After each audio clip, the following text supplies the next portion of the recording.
Hello students, आज हम unit number 5 को डिस्कस करेंगे। 12th क्लास यानी एक नई यूनिट स्टार्ट करेंगे। केमिकल काइनेटिक्स कंप्लीट हो चुकी है हमारी। केमिकल काइनेटिक्स से जितनी भी रिलेटेड प्रॉब्लम्स हैं, एनसीईआरटी प्रॉब्लम या प्रीवियस ईयर प्रॉब्लम्स, वो सोल्व करनी है। और जो नहीं हो पाती आप उसको ग्रुप में सेंड कर सकते हो या फिर आप ग्रुप में नंबर बता दें। नेक्स्ट टाइम मैं उसको वीडियो लेक्चर में कवर अप करने की कोशिश करूँगा। ओके, तो आज हम नई यूनिट स्टार्ट करेंगे जो यूनिट है surface chemistry. Name of the unit is surface chemistry. सबसे पहले हम डिस्कस करेंगे एज यूजुअल कि इसमें कौन कौन सा पोर्शन इंक्लूडेड है, कौन कौन सा पोर्शन डिलीट हो चुका है, सिलेबस क्या है और किस टाइप के क्वेश्चन इससे पूछे जाते हैं। तो सरफेस केमिस्ट्री जो यूनिट है, इस यूनिट के अंदर 3 पार्ट्स डिवाइड किए गए हैं। फर्स्ट पार्ट जो है वो है फर्स्ट पार्ट जो है वो एडजॉर्प्शन है। फर्स्ट पार्ट जो हमारा होगा वो एडजॉर्प्शन वाला पार्ट होगा, जिस पार्ट के अंदर आएगा कि एडजॉर्प्शन क्या होता है, एडजॉर्प्शन कितनी टाइप का होता है और एडजॉर्प्शन की एप्लीकेशन क्या होती है। What is the adsorption, what is the types of adsorption and what are the factors affecting to adsorption, what is the mechanism. Adsorption, it's types कि कितनी टाइप का एडजॉर्प्शन है, मैकेनिज्म ऑफ एडजॉर्प्शन, एडजॉर्प्शन होता किस तरीके से, factors affecting to adsorption, adsorption को affect करने वाले फैक्टर्स कौन कौन से हैं। In the last what are the applications of adsorption, adsorption, its mechanism, factors affecting to adsorption, and in the last applications of adsorption. What are the applications where in daily life adsorption is used, है ना। तो पहला portion cover up करेगा adsorption को। Second part जो होगा इस unit का वो होता है colloidal solutions, colloidal state of solution, colloidal state. जिस तरीके से सॉल्यूशन की एक स्टेट होती है, ये कोलाइडल, ठीक है। कोलाइडल टाइप्स ऑफ कोलाइडल क्या होंगे, कोलाइडल से रिलेटेड थ्योरीज क्या होंगी। सबसे पहले तो हम पढ़ेंगे टाइप्स ऑफ कोलाइडल, कितनी टाइप का कोलाइडल होता है और कोलाइडल होता क्या है। इसके बाद प्रिपरेशन, किस तरीके से कोलाइडल को प्रिपेयर किया जाता है। फिर इसकी properties, what are the properties of colloidal, electrical property, mechanical properties, ठीक है, ऑप्टिकल प्रॉपर्टीज, ये सारी इसके अंदर डिस्कस करेंगे। उसके अंदर आपका हार्डे-सेजल रूल भी आएगा, गोल्ड नंबर भी आएगा। End portion number 3 is emulsion and catalysis, emulsion and catalysis. These are the 3 parts of this unit, surface chemistry. Part 1 is adsorption, part number 2 is colloidal, and part number 3 is emulsion and catalysis. And the important thing is that emulsion and catalysis, this part is not now the part of CBSE syllabus. This is deleted from the new CBSE syllabus which is reduced to 30%. तो हमारे पास पढ़ने के लिए unit में काम बचा सिर्फ adsorption का और बचा किसका, कोलाइडल का। Emulsion and catalysis which is enzyme catalysis, homogeneous heterogeneous, दोनों कैटालाइसिस इस सिलेबस से हटा दिए हैं। इमल्सन्स क्या होते हैं, जो कि टाइप ऑफ कोलाइडल्स होते हैं, वो भी हमारे सिलेबस में नहीं है। पहले होता था, प्रिपेयर कैसे किया जाता है, उनकी स्टेबिलिटी क्या होती है, लेकिन इस बार वो सिलेबस में नहीं है। तो ध्यान देना, एनसीईआरटी की जो बुक है उसमें लास्ट टॉपिक जो दे रखा है सरफेस केमिस्ट्री से, जिसका नाम है emulsion, it is not the part of the syllabus. आपको सिर्फ 2 टॉपिक पढ़ने हैं, एडजॉर्प्शन वाला टॉपिक पढ़ना है और कौन सा टॉपिक पढ़ना है दूसरा, कोलाइडल, ठीक है। एक बार इसको देख लो, फिर स्टार्ट करते हैं।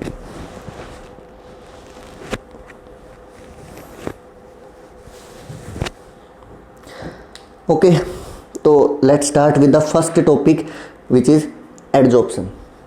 एडजॉर्प्शन क्या होता है और सरफेस क्या होता है, what is the surface and what does you mean by surface chemistry. तो कहता है कि किसी भी सॉलिड या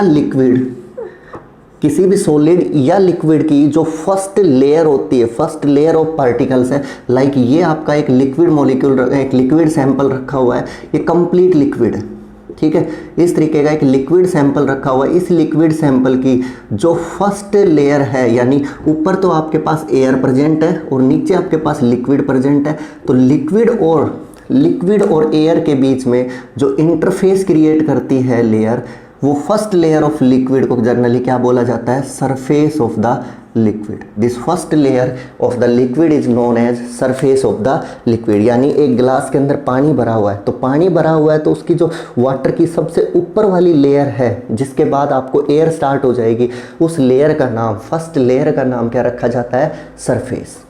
और जितने भी रिएक्शन, केमिकल, फिजिकल प्रोसेस, जितने भी फिनोमिना इस सरफेस के ऊपर हो रहे हैं, उन सभी की स्टडी क्या कहलाती है? Surface chemistry.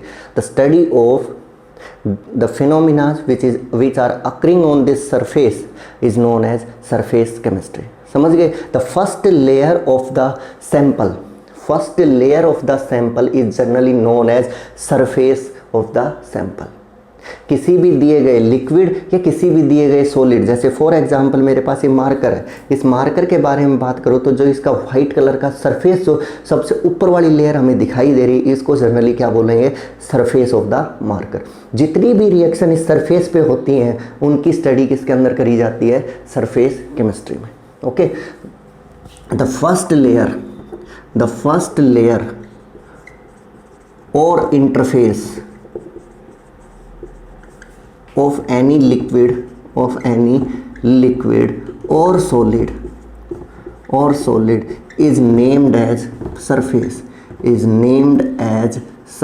यानी सरफेस का मीनिंग सिर्फ इतना सा होता है कि जो फर्स्ट लेयर होती है, फर्स्ट लेयर जो होती है किसी भी लिक्विड सैंपल की या सॉलिड सैंपल की, उसको जनरली नाम दिया जाता है सरफेस, द फर्स्ट लेयर और द इंटरफेस, है ना। जैसे interface between liquid and air is named as surface of the liquid. इसी तरीके से अगर मैं आपके पास कोई सॉलिड सैंपल दे देता हूँ, this is a solid sample, जो क्यूबिक शेप का एक सॉलिड सैंपल है, मान लीजिए बटर है या फिर आपका जो क्या बोलते हैं चीज़ है, ठीक है। तो इसका जो ये सबसे ऊपर वाला सरफेस दिखाई दे रहा है, जो डायरेक्ट एयर के कांटेक्ट में होता है, this surface, this first layer is known as surface.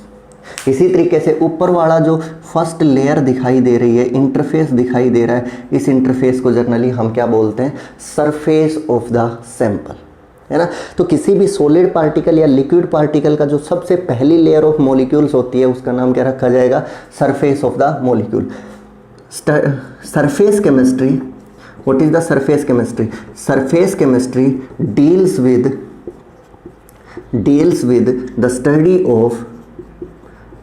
with the study of किस चीज़ की study? Of different phenomena occurring at surface. Surface chemistry generally deals with the different kind of the phenomena which are occurring, ठीक है, phenomena which are occurring at the surface of the particle, surface of the particle. किसी भी particle के, किसी भी bulk के, किसी भी सैंपल के सरफेस पे जितनी भी रिएक्शंस होती हैं, उनकी स्टडी को हम जनरली नाम देते हैं सरफेस केमिस्ट्री। और सरफेस होता है वो किसी भी सैंपल का पहला पार्ट होता है, यानी first layer of the molecules होती है, उसको हम जनरली क्या बोलते हैं? Surface of the molecule. Clear? उस पर जितनी रिएक्शंस होंगी उनकी स्टडी क्या कहलाएगी? भाई? उनकी स्टडी कहलाएगी सरफेस केमिस्ट्री, ठीक है। एक तो सरफेस हो गया, नीचे जो है बचा हुआ पार्ट होता है, इसका नाम रखा जाता है bulk, this is known as bulk. यानी किसी भी सैंपल को, किसी भी मॉलिक्यूलर सैंपल को हम दो पार्ट में डिफाइन करते हैं, एक उसका सरफेस जो पहला पार्ट, और बचा हुआ पार्ट उसका क्या कहलाएगा? बल्क। लाइक एक लिक्विड का सैंपल था, लिक्विड सैंपल का फर्स्ट लेयर सरफेस कहलाती है, नीचे बचा हुआ पार्ट क्या कहलाएगा? सारा बल्क कहलाएगा। सॉलिड का सबसे ऊपर वाला पार्ट जो होता है, ये ब्लैक कलर का पार्ट होता है, इसका नाम मैंने रख दिया सरफेस, और जो अंदर जितना भी सैंपल बच गया उसका नाम रख दिया जाएगा बल्क। यानी सरफेस के सैंपल को दो पार्ट में तोड़ दिया जाता है, एक उसका सरफेस है, एक बचा हुआ अंदर वाला पार्ट, जिसको हम क्या बोलेंगे?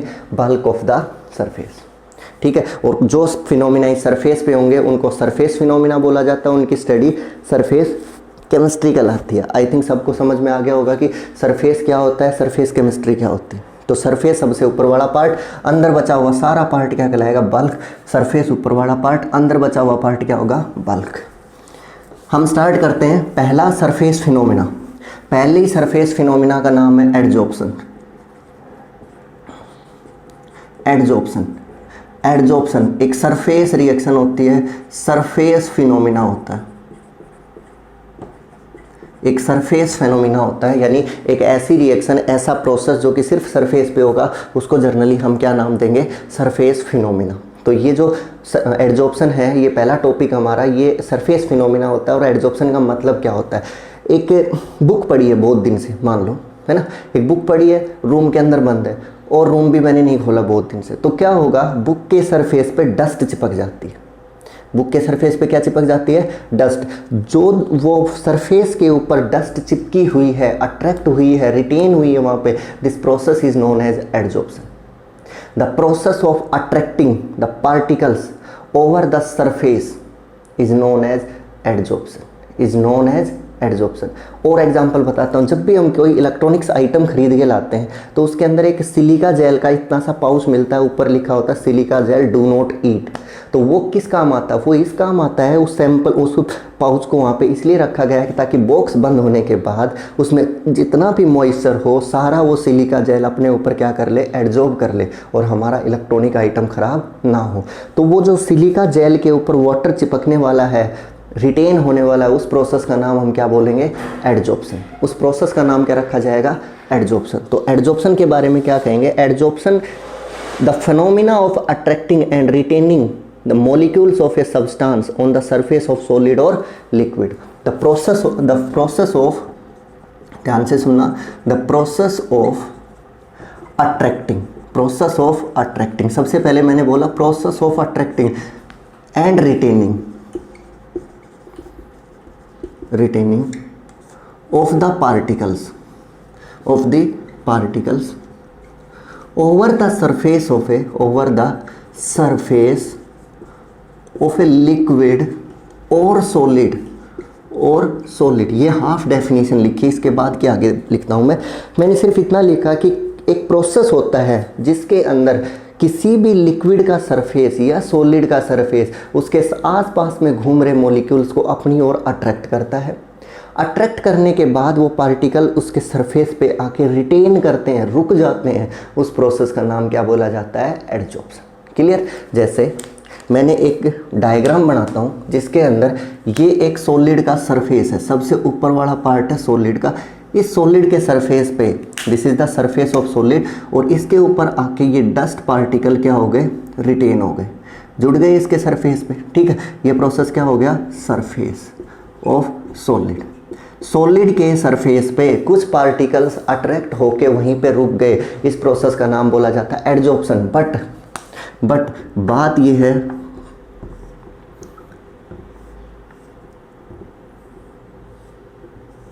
बात सबसे अच्छी ये होगी कि सरफेस पे पार्टिकल्स एडजॉर्ब हुए, उनकी बल्क में जो कंसंट्रेशन होगी वो नेग्लिजिबल होगी। ठीक है, so that concentration of particles is maximum at surface. अब पढ़ो पूरी definition. The process of attracting and retaining the particles over a surface of the solid or liquid is such so that the concentration of the particles is maximum only at the surface is known as adsorption। इस तरीके से particles वहाँ पे stick करेंगे, retain करेंगे कि concentration उन particles की सिर्फ और सिर्फ कहाँ पे होगी, over the surface। बुक के ऊपर डस्ट जमी है, धूल जमी है, वो धूल सिर्फ कहाँ होगी, उसके सरफेस पे। बुक के अंदर जो धूल होगी वो कम होगी। ठीक है, इस प्रोसेस का नाम क्या रखा जाएगा, एडजॉर्प्शन। किसी भी लिक्विड के सरफेस पे कोई भी पार्टिकल आके स्टिक करता है तो सिर्फ सरफेस पे स्टिक करेगा, अंदर स्टिक नहीं करेगा। इस प्रोसेस का नाम क्या रखा जाएगा, adsorption. This process is generally named as adsorption. Clear है। मैक्सिमम एट सरफेस और minimum at bulk. Maximum at surface it is known as adsorption. Adsorption जो टर्म होती है, एडजॉर्प्शन जो टर्म होती है वो हमेशा दो पार्ट्स का कॉम्बिनेशन होती है। जैसे सोल्यूट और सोलवेंट से मिलकर सॉल्यूशन बनता है, इसी तरीके से एडजॉर्प्शन में होता है adsorbate plus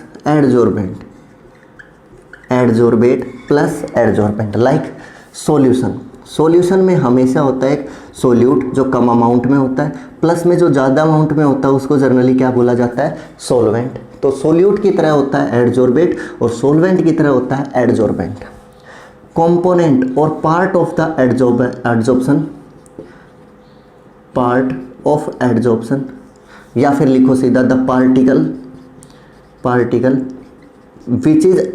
which is going to adsorb at surface, going to adsorb at surface, जो सरफेस पे एडजॉर्ब हो रहा है it is known as adsorbate. समझ में आ गई? जो पार्टिकल सरफेस पे एडजॉर्ब होगा, चिपकेगा, रिटेन करेगा, उस पार्टिकल को जर्नली हम क्या बोलेंगे, एडजॉर्बेट। और जो अपना सरफेस प्रोवाइड करेगा दैट द पार्टिकल, या फिर लिखो the component of adsorption which provides surface for adsorption। Adsorption का वो कंपोनेंट जो कि क्या करता है, सरफेस प्रोवाइड करता है एडजॉर्प्शन के लिए, इट नेम्ड एज एडजॉर्बेंट। समझ में आ गया? जिसके सरफेस पे रिएक्शन हो रही है, ये जो रेड कलर का दिखाई दे रहा है ये सारा क्या है, इसका सरफेस क्या है, एडजॉर्बेंट। और जो इसके ऊपर स्टिक करने वाला है ब्लैक डॉट से दिखाया हुआ है वो है एडजॉर्बेट। तो एडजॉर्बेट वो होता है जो सरफेस के ऊपर स्टिक करेगा और एडजॉर्बेंट वो होता है जो अपना सरफेस प्रोवाइड करता है इस रिएक्शन के लिए। और टोटल मिला के क्या होता है, adsorption. Which is going to adsorb at the surface is named as adsorbate, which is providing to the surface for the adsorption is named as adsorbent। Clear? एक एडजॉर्प्शन है, दूसरा क्या होता है, एडजॉर्बेंट होता है। इन दोनों के मिलने से क्या होता है, इन दोनों के मिलने से बनता है एडजॉर्प्शन। तो इतना देखिए एक बार, क्या समझ में आया नहीं? एडजॉर्प्शन का मतलब होता है process of attracting and retaining the particles over the surface of a solid और liquid so that the concentration of the particle is maximum at the surface is named as adsorption. Adsorption generally दो type का adsorption के generally दो components होते हैं। एक component होता है एडजॉर्बेट और दूसरा कंपोनेंट होता है एडजॉर्बेंट। एडजॉर्बेट वो होता है जो कम अमाउंट में प्रेजेंट होता है और किसी के सरफेस पे स्टिक करता है।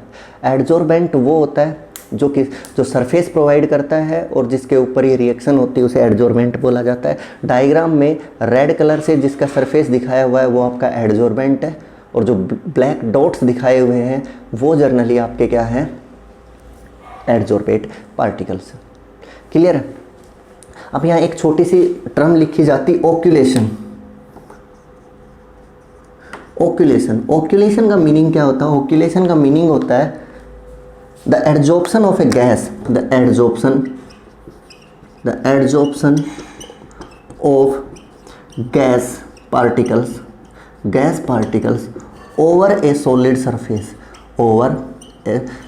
surface, ठीक है, over a solid surface is called the adsorption of gas particles over the solid surface। जैसे for example hydrogen gas is adsorbed over the nickel surface और hydrogen gas is adsorb over the palladium surface, है ना। Hydrogen रेनी निकल, hydrogen palladium reducing agents में हम use करते थे। Organic chemistry में किसी रिएक्शन में लिख देते थे कि रिडक्शन करवाना, जैसे फॉर एग्जाम्पल एल्कीन इथीन लिख दी H2PT के साथ, प्रोडक्ट क्या बनेगा, CH3 रिडक्शन हुआ। तो ये प्लेटिनम किस काम आया? हाइड्रोजन तो सुना है, हाइड्रोजन तो ऐड हो रहा है, या दो हाइड्रोजन थे यहाँ कितने हो गए, 3, या 2 थे कितने हो गए, 3 हाइड्रोजन तो ऐड हो रहा है।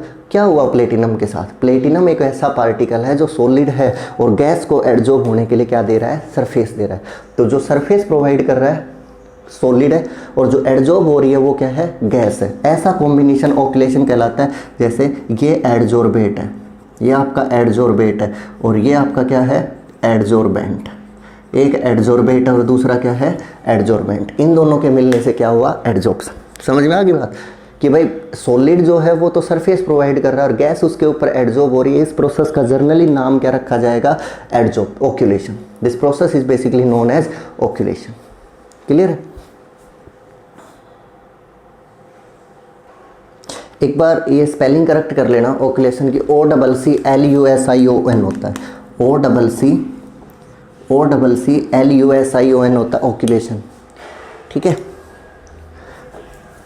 ओके, एडजॉर्प्शन हो गया, एडजॉर्बेट हो गया, एडजॉर्बेंट हो गया, तीनों चीज़ें हो गई। इसके बाद ओक्यूलेशन भी बता दिया। नेक्स्ट जो प्रोसेस है, नेक्स्ट जो नेम है, नेक्स्ट जो टर्मिनोलॉजी है वो है डी एडजॉर्प्शन। डी एडजॉर्प्शन या डिजॉर्प्शन बोला जाता है, कलेक्टिवली इसी को डिजॉर्प्शन भी बोला जाता है और डी एडजॉर्प्शन भी बोला जाता है। डी का मतलब होता है रिवर्स, रिमूवल। डी का मीन्स होता है रिवर्स या रिमूवल। डी का मीनिंग होगा यहाँ पे रिवर्स और रिमूवल, रिवर्स और रिमूवल ऑफ एडजॉर्प्शन। सीधी सी बात है, definition complete. The process of the reverse of the adsorption is named as desorption.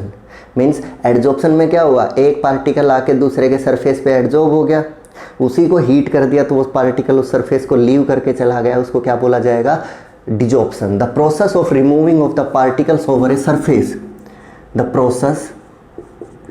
Process of removal of particles from a surface is named as desorption। जैसे मैंने dust जमी हुई थी कॉपी के ऊपर, उसको हटा दिया, प्रेशर लगाया थोड़ा सा और वो हट गई, उस प्रोसेस का नाम क्या होगा, डिजॉर्प्शन। डस्ट एडजॉर्ब हुई उस सरफेस पे आके, प्रोसेस का नाम क्या रखा जाएगा, एडजॉर्प्शन। डस्ट को हटा दिया तो प्रोसेस का नाम क्या होगा, desorption. Clear? After this one more thing is here, named as absorption. Named as absorption, समझ में आ रहा है? एडजॉर्प्शन के बाद अगला जो नेम लिखा है, अगली जो टर्म लिखी है वो है एब्जॉर्प्शन। एडजॉर्प्शन का मतलब था किसी के सरफेस पे आके पार्टिकल्स का रिटेन करना, और इस तरीके से रिटेन करना कि बल्क में कंसंट्रेशन मिनिमम हो और सरफेस पे कंसंट्रेशन क्या रहे, मैक्सिमम रहे। ऐसे प्रोसेस का नाम क्या रखा जाता था, एडजॉर्प्शन।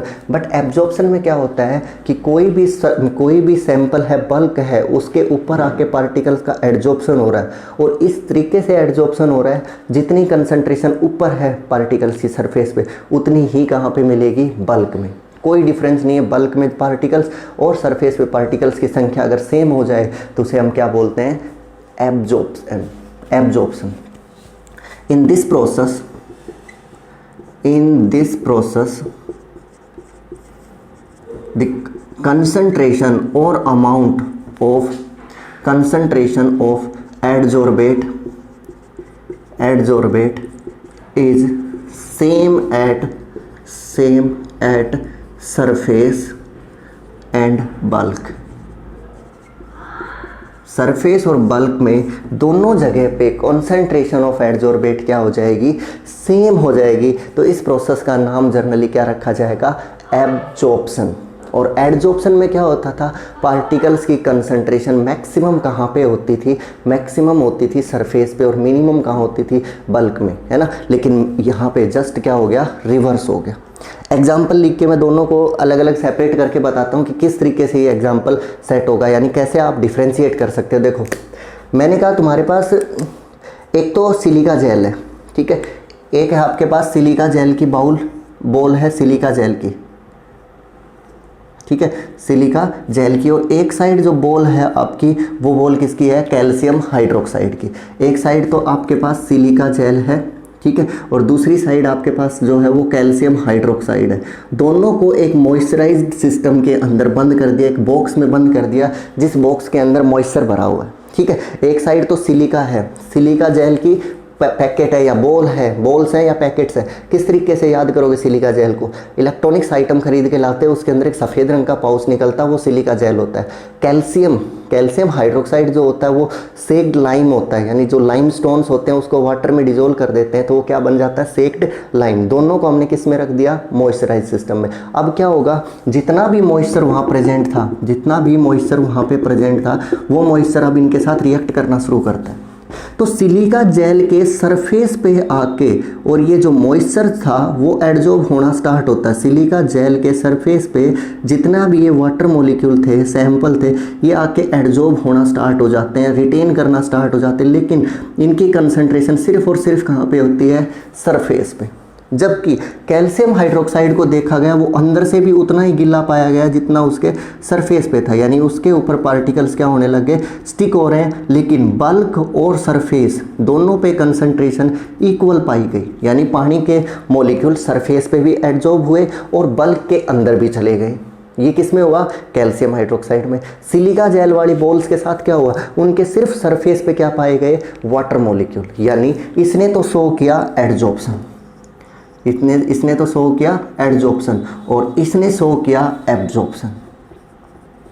समझ में आ गई दोनों बातें। एडजॉर्प्शन का मतलब है जो स्टिक होने वाला पार्टिकल है वो सिर्फ सरफेस पे प्रेजेंट है, और एब्जॉर्प्शन का मतलब होता है पार्टिकल सिर्फ सरफेस पे नहीं बल्कि बल्क में भी चले जाते हैं, जिनको एब्जॉर्ब होना है वो। तो इसको बोला जाता है एब्जॉर्प्शन और इसको क्या बोला जाएगा, एडजॉर्प्शन। क्लियर है? आई थिंक सबको ये बात क्लियर होगी कि एडजॉर्प्शन में और एब्जॉर्प्शन में डिफरेंस क्या होता है। Adsorption is a surface phenomena, adsorption is a surface phenomena, but it is a surface plus bulk phenomena. और सिंपली कह दो इसको, ये कैसा फिनोमिना होता है, बल्क फिनोमिना होता है। इसके अंदर रिएक्शन सरफेस पे भी होगी और बल्क में भी होगी, दोनों जगह पे रिएक्शन होगी। क्लियर है? तो एक एब्जॉर्प्शन है, एक एडजॉर्प्शन है। क्लियर है जी? इस प्रोसेस ऑफ अट्रैक्टिंग और रिटेनिंग के बेस पे जो आपका एडजॉर्प्शन होता है उसको दो पार्ट्स में डिवाइड कर सकते हो। ठीक है? इस प्रोसेस ऑफ अट्रैक्टिंग और रिटेनिंग के बेस पे, बल्क और सरफेस के बेस पे, on the basis of bulk and surface, adsorption is divided into two parts.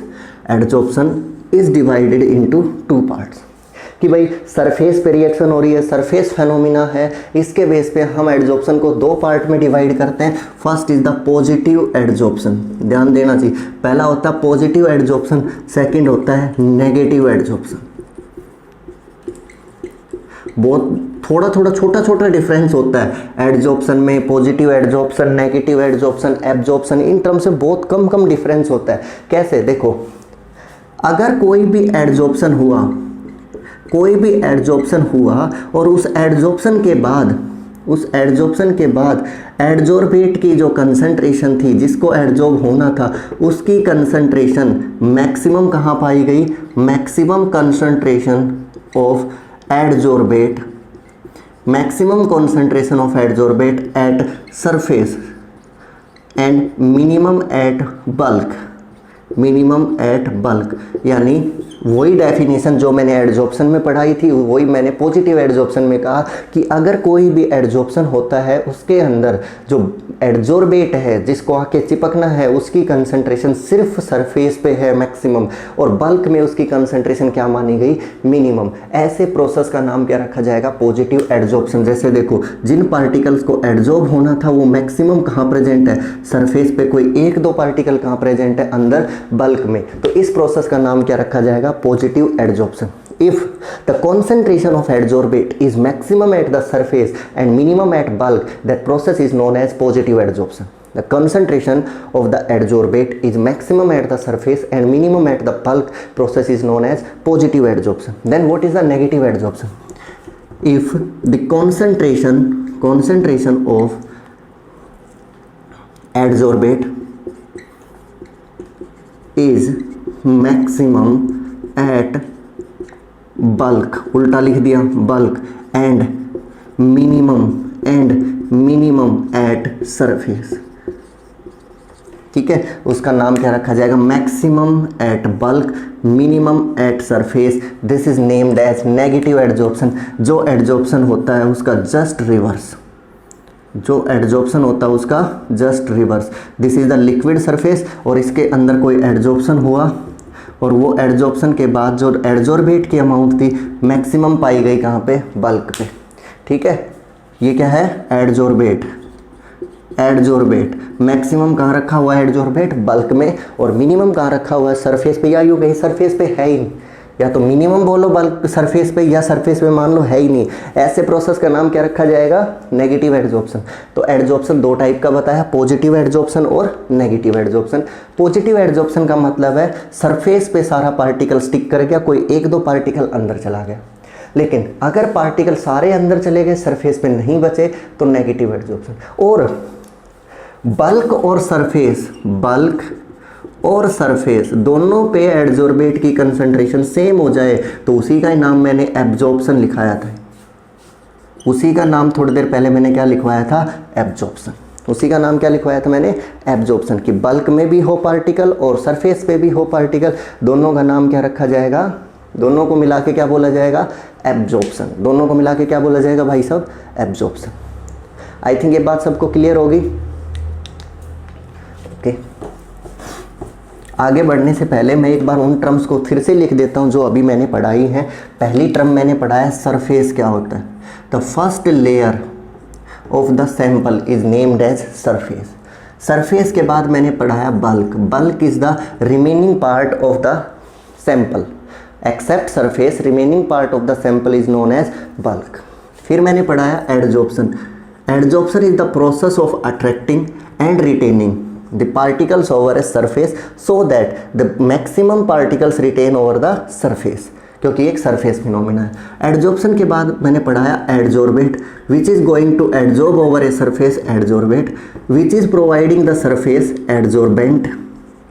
ठीक है, उसके बाद मैंने पढ़ाया ओक्यूलेशन, गैस का सॉलिड के सरफेस पे एडजॉर्ब होना। उसके बाद मैंने पढ़ाया एब्जॉर्प्शन, इस टाइप का अट्रैक्शन और रिटेनिंग कि आपके मैक्सिमम पार्टिकल बल्क में चले जाएं और मिनिमम जितने पार्टिकल आपके बल्क में जाए उतने ही पार्टिकल कहाँ रह जाएं, सरफेस पे। नाम क्या रख दिया जाता है उसका, एब्जॉर्प्शन। क्लियर है, उसका नाम क्या रखा जाएगा, एब्जॉर्प्शन। ठीक है, इसके बाद हमने पढ़ा यहाँ पे पॉजिटिव एडजॉर्प्शन, मतलब जो एडजॉर्प्शन होता है वही क्या होता है, पॉजिटिव एडजॉर्प्शन। और नेगेटिव एडजॉर्प्शन, बल्क में कंसंट्रेशन एडजॉर्बेट की ज़्यादा हो जाए और सरफेस पे कंसंट्रेशन क्या हो जाए, कम हो जाए। इस प्रोसेस का नाम क्या रखा जाता है, नेगेटिव एडजॉर्प्शन। इनके दौरान मैंने एक एग्जाम्पल भी पढ़ाया था जिसमें एक मॉइस्चराइज सैंपल के अंदर आपने सिलिका जेल रखा और एक साइड आपने रखा कैल्शियम हाइड्रोक्साइड। कैल्शियम हाइड्रोक्साइड के अंदर और बाहर दोनों जगह पे वाटर एडजॉर्ब हुआ, और जबकि इसके सिर्फ और सिर्फ कहाँ पे एडजॉर्ब हुआ, सरफेस में। जो पार्टिकल सिर्फ सरफेस पे एडजॉर्ब हुए, एडजॉर्प्शन, और कैल्शियम हाइड्रोक्साइड दिखाता है एब्जॉर्प्शन। ये प्रोसेस हम पढ़ चुके हैं। ये सरफेस फिनोमिना है और ये बल्क फिनोमिना होता है। ओके, तो इसके बाद हम डिस्कस करते हैं factors affecting to the adsorption, कि एडजॉर्प्शन को कौन कौन से फैक्टर्स अफेक्ट करते हैं। इन सब की डेफिनेशंस के बाद टॉपिक आता है factors affecting to the adsorption. Topic का नाम है factors affecting to the adsorption. Adsorption को अफेक्ट करने वाले फैक्टर्स कौन कौन से होते हैं, what are the factors on which the adsorption process depends. Adsorption का प्रोसेस किस बात पे डिपेंड करता है। जैसे मैंने लास्ट वीडियो लेक्चर में पढ़ाया था, what are the factors which are affecting to the rate of a chemical reaction, और उसमें सबसे पहले मैंने बोला था कि आपके कौन से पार्टिकल रिएक्ट कर रहे हैं, इस बात पे सब कुछ डिपेंड करता है। जैसे फॉर एग्जांपल आयरन रिएक्ट करता है, उसको कोरोजन हो जाता है, उसको रस्टिंग ऑफ आयरन बोला जाता है। तो रस्टिंग ऑफ आयरन जो होता है वो प्रोसेस तो बहुत स्लो होता है, जबकि मैं HCl और NaOH की रिएक्शन कराऊँ तो बहुत फास्ट होती है वो रिएक्शन। तो किस पे डिपेंड करती है सारी चीज़।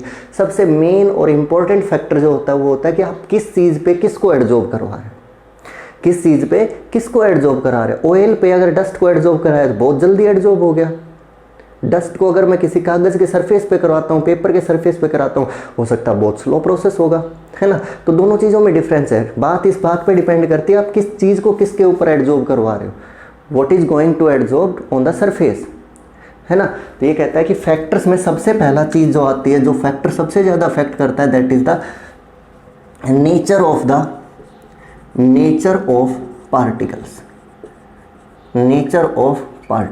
और nature of the adsorbent. Adsorbent का नेचर किस टाइप का है, एडजॉर्बेंट का सरफेस किस टाइप का है, उस पर डिपेंड करता है आपका पहला फैक्टर। ठीक है, nature of the adsorbent and the surface area. Nature of adsorbent and surface area, nature of adsorbent और सरफेस एरिया ऑफ एडजॉर्बेंट। और कल ही मैंने पढ़ाया था एक बात कि लास्ट वीडियो लेक्चर में कि जितना ज़्यादा सरफेस एरिया होगा रेट ऑफ रिएक्शन उतनी ही ज़्यादा होगी। जितना ज़्यादा सरफेस एरिया रखा जाएगा रेट ऑफ रिएक्शन उतनी ही फास्ट होगी। So more the surface area faster will be the adsorption and more will be the adsorption.